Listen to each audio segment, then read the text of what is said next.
In 1916, the woman named Myrtle Mackenberg received dividends for her Standard Oil of California shares. She owed taxes according to the new law, but she didn't got her dividends in cash.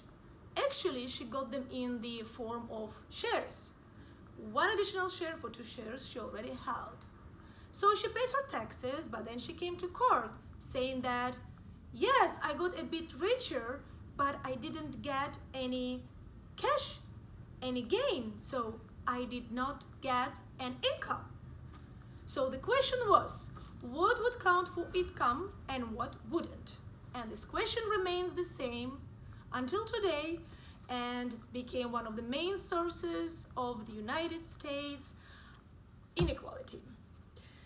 The United States system, once viewed as a mold of countries' bounty, is today a new engine for inequality, says Gabriel Zucman, one of the world's leading professors in the rising gap between poor and rich. Zucman, in his book, The Triumph of Injustice, says that 400 richest Americans now pay 23% of tax, while the normal Americans pay 24%. So I was always curious, how does the American tax system work and how rich people can avoid taxes? So I chose this as a topic of my research to understand it better. And now I want to give you the look into the core of the income tax and how Americans can avoid it, the rich Americans can avoid it, and how can we possibly change it. So the idea of regular tax did not exist in the founding documents of the country. The first article of Constitution actually prohibits the direct tax on any citizens under any circumstances. And only the 16th Amendment in 1939 was ratified, and the government started to impose direct income taxes on the citizens, and the Supreme Court agreed but ruled that only proceeds could count as income. So you need to sell something to be able to gain money and then pay taxes. So if you don't sell anything, you do not pay taxes. And this became the core of the United States tax system. And Cordell Hull, who is known as the father of income tax, warned that days that it will become a problem and people will start to avoid. And he was right, as we can see. A central reason that very wealthy people can avoid taxes is that the United States tax system taxes only so-called realized gains. But many rich people do live using unrealized gains, like their stocks, like their properties that gain in wealth over time. The wealthy borrow against these assets to pay for their houses, for their luxury life, planes, and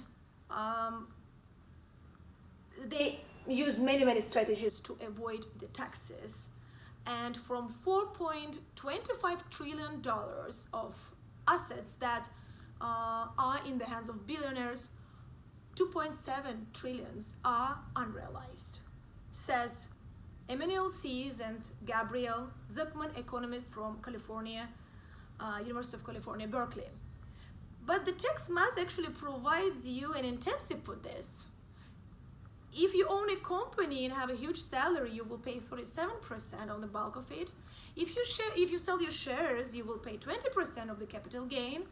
But if you just borrow money, the IRS will see it as your loss and will think that the debt is repayable, so it will not see as your income. In this case, you don't have to pay taxes. So the one way to avoid taxes is to keep the taxable income as low as possible. According to 2021 article in Business Insider, in 2011, Bezos reported as little income as he qualified, and he claimed for $4,000 tax credit for his kids. And Carl Icahn, who is a billionaire, had to pay no federal taxes in 2016-17. So the news organization ProPublica recently published a very huge and unprecedented data about the richest people in the United States, like Mark Zuckerberg, like Bezos, like Warren Buffett. They can show all their earnings and their losses and expenses, and then give us a look into how does this system work. Bezos, with his wealth of $120 billion, paid only 1.09% of federal taxes. Look at this and you can see how much they pay. Less than 1% sometimes.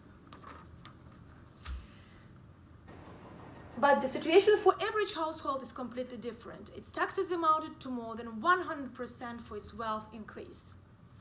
So, University of Southern California tax law professor Edward McCaffrey has summarized the entire arc with the catchphrase, buy, borrow, die.